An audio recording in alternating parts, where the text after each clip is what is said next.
आणि तुम्ही म्हणताय की त्यांना सोडून द्यायचं? हे बघा, हे बघा काय हाल केलाय ते बघा. 4 घाव बसलं, आग सोसली की होईल नीट.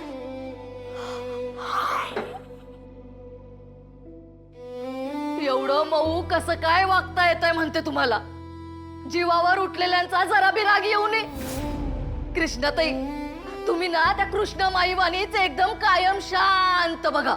शांत हो भागा, शांत हो. डोक्यात आग घातली ना की हाती फक्त राखच लागते, मग कशाला?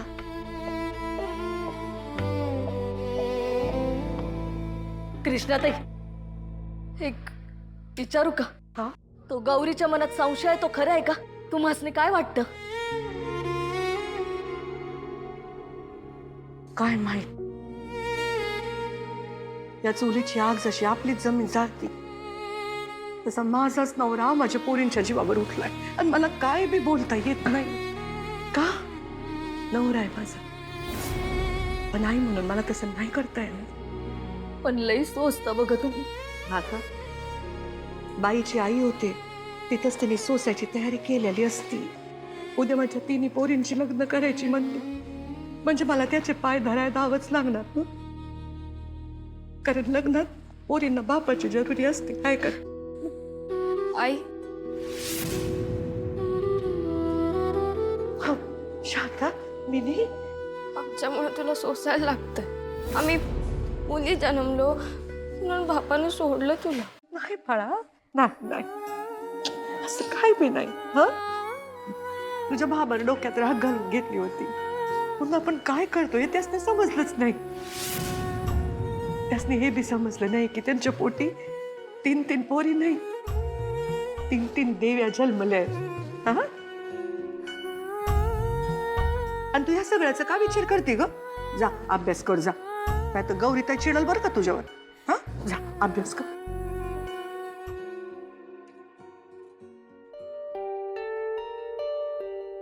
आई, तू आमच्या लग्नाची अजिबात काळजी करायची नाही, आणि माझ्या लग्नाची तर नाहीच नाही. शारदा, हो, अरे तसं बी या खानावळीच्या बाहेर पडलं ना की मला घाबरल्यागत होतं बघ. माझं मन इथेच रमतं आपल्या खानावळीत. लोकांना जेव घातलं, त्यांनी आपल्या जेवणाचं कौतुक केलं की मला लय बरं वाटतं. असं वाटतं हेच माझं आयुष्य आहे. आणि तसं बी तूच म्हणतीस ना, माणसानं देवासाठी झिजणारं चंदन व्हावं, मग लग्न न करता तुझ्यासाठी आयुष्यभर झिजाया तयार आहे ग मी. शारदा, हो आई. आणि आता तूच म्हणलीस ना मिनीला, आम्ही 3 देवी, मग या 3 देवींना जन्म देणारी तू बी देवीच झालीस की नाही?